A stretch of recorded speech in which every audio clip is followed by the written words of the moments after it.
Assalamualaikum warahmatullahi wabarakatuh. Perkenalkan, nama saya Nur Aimanaya. Saya dari kelas B Pendidikan Biologi. Hari ini saya akan mempresentasikan materi mengenai struktur organ reproduksi pada tumbuhan.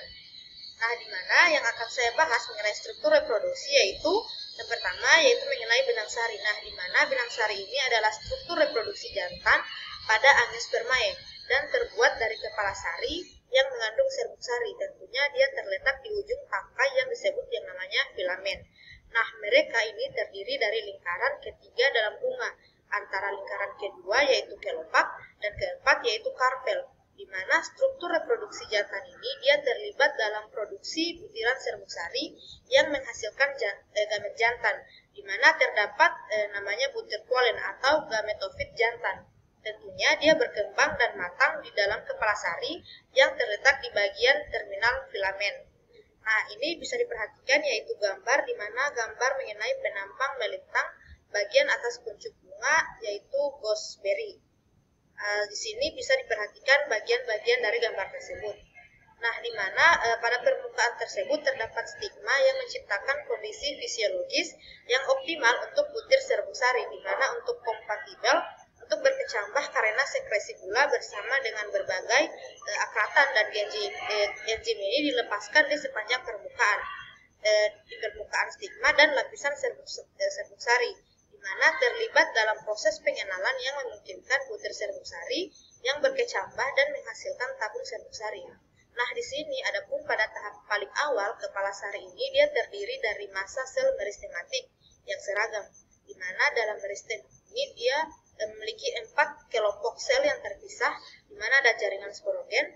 Melalui proses meiosis menjadi terlibat, jaringan sporogen terdiri dari banyak sel induk mikrospora. Jadi tidak seperti nukleus yaitu pada megaspora minum, di mana sel induk ini megaspora tunggal dan tunggal yaitu atau disebut juga dengan kantong embrio. Nah, di mana jaringan sporogen ini dia terdiri dari banyak sel induk, yaitu dikelilingi oleh mikrospora tapetum, dan kemudian banyak mikrogametofit atau butir serbuk sari ini dia berkembang di dalam kantung serbuk sari atau mikrosporangium, di mana tapetum ini adalah lapisan sel yang melapisi lokus kepala sari, memberikan nutrisi pada serbuk sari yang sedang berkembang.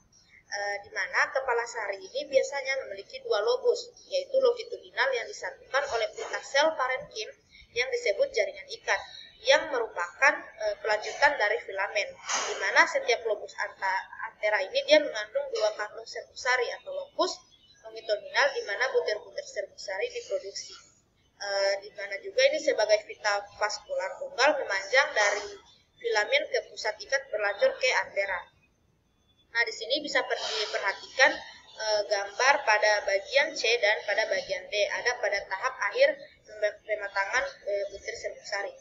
Nah, selanjutnya yaitu struktur reproduksi pada betina, di mana terdapat bunga biasanya terdiri dari bagian bunga betina reproduksi, biasanya terdiri dari lingkaran terdalam organ bunga yaitu pada angiospermae, di mana terdapat pucuk atau karpel, dia memiliki stigma terminal, gaya memanjang dan ovarium basal, yang pada gilirannya itu menampang sel telur, sel pusat, dan sel terkait dalam uvula tertutup.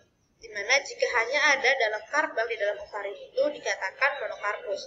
Mungkin ada lebih dari 1 bakal biji di dalam ovarium, dan jika demikian dikatakan aporkus jika mereka tidak tergantung satu sama lain, atau sinarkarpus jika mereka menyatu. Nah, di sini bisa diperhatikan gambar dari struktur organ pada betina.